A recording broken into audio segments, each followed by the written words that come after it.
in the heart of the ancient Mesopotamian plains, where two great rivers, the Tigris and the Euphrates, carved their paths through the golden sands. There once rose a city so magnificent, so dazzling, that the world would remember its name for thousands of years. Babylon, the city of 1,000 wonders. A place where myth and reality walked hand in hand, where kings believed themselves to be gods, and where the dreams of men reached toward the heavens. Long before Babylon's walls kissed the sky, this land was already ancient. It was the cradle of civilization, Mesopotamia, the land between the rivers. Here, humanity learned to farm, to write, to build, and to dream. But among the countless city-states that dotted the region, Ur, Uruk, Kish, and Lachish, one would rise above all others. A city destined to shine brighter than the stars that watched over it. The story of Babylon begins around 4,000 years ago, in a time when gods ruled from their temples and kings ruled in their names. Its founder, the Amorite king Sumuabum, laid the first stones around 1894 BCE. At first, Babylon was just another small city along the Euphrates, humble, unremarkable. But within a few generations, it would become the beating heart of an empire. From this soil rose Hammurabi, perhaps the greatest of all Babylonian kings. He ruled from 1792 to 1750 BCE, and under his hand, Babylon transformed. He united all of Mesopotamia, from the Persian Gulf to the distant hills of the north, under one flag, one language, one law. It was Hammurabi who gave the world one of humanity's first written codes of law, a system carved into stone for all to see. It declared that justice was no longer the will of the gods alone, but the right of man. The Code of Hammurabi, a pillar of black basalt nearly 2.5 meters tall, stood proudly in the city's temple. Upon it were inscribed nearly 300 laws. Laws about family, trade, punishment, and protection. At the top, the king himself stood before the sun god Shamash, receiving the laws from divine hands. It was a symbol, not just of power, but of civilization itself. Babylon had become more than a city.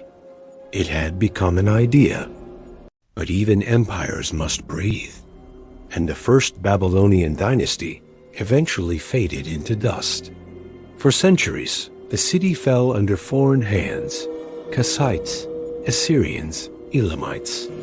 Each came, each conquered, each vanished into time's endless sands. And yet, Babylon endured.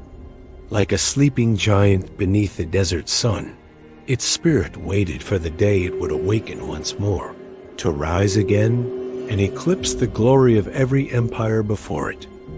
And that day would come with the arrival of a man whose name would be remembered in legend: Nebuchadnezzar II.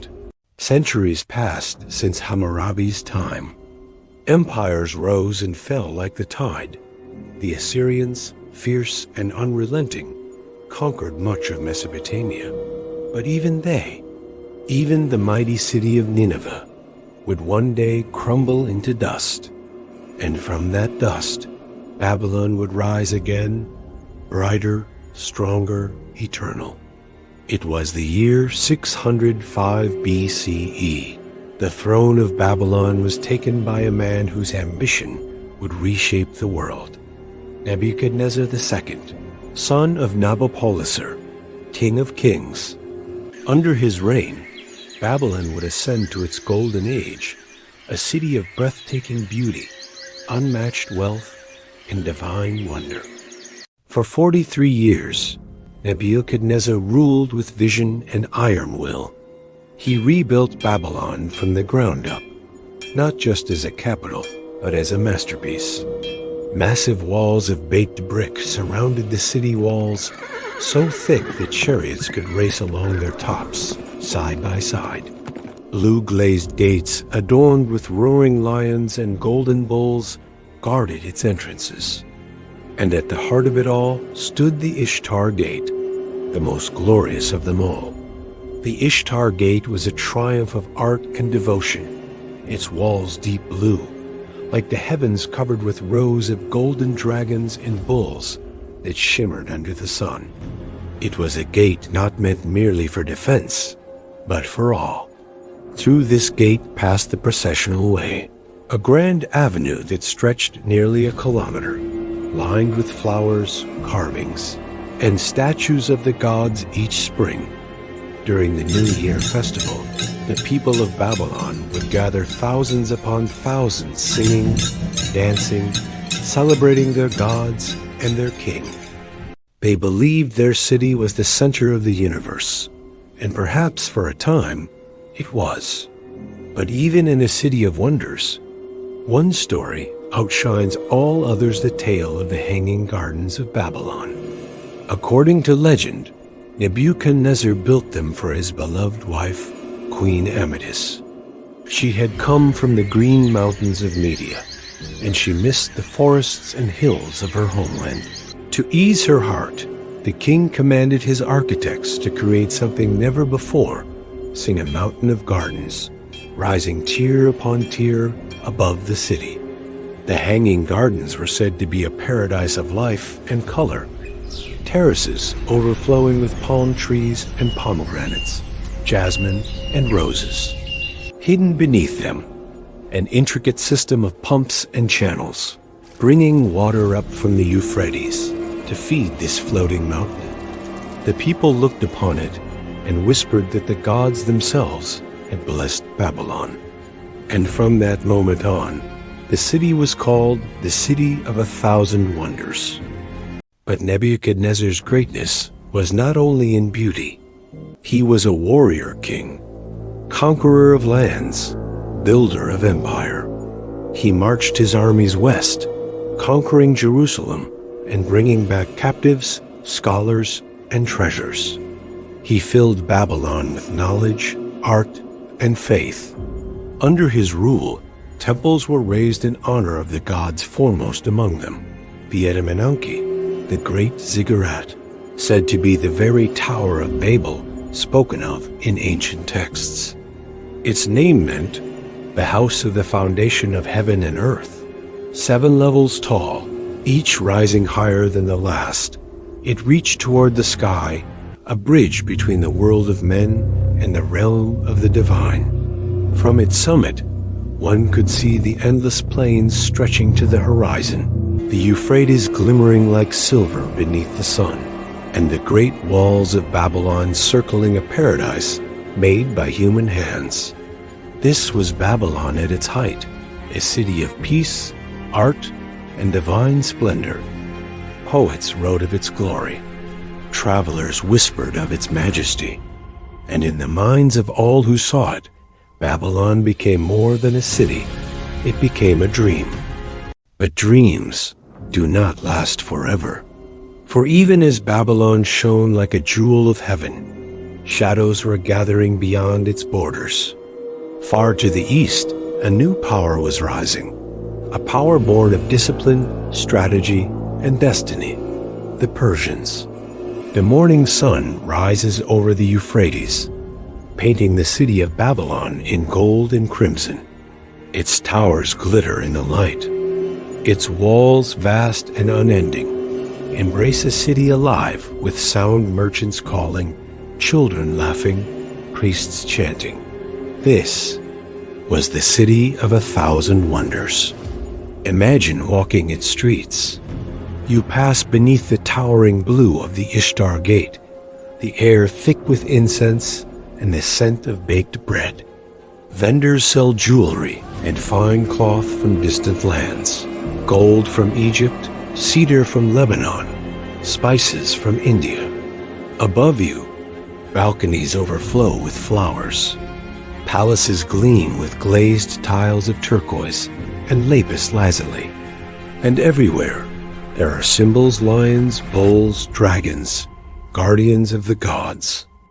The Babylonians believed that their city was the center of the world, the axis, around which heaven and earth turned.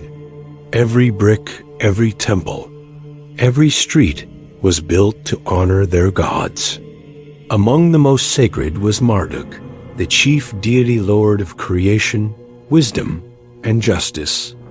To him, Nebuchadnezzar dedicated the grand temple of Esagila, a massive sanctuary filled with treasures beyond imagination.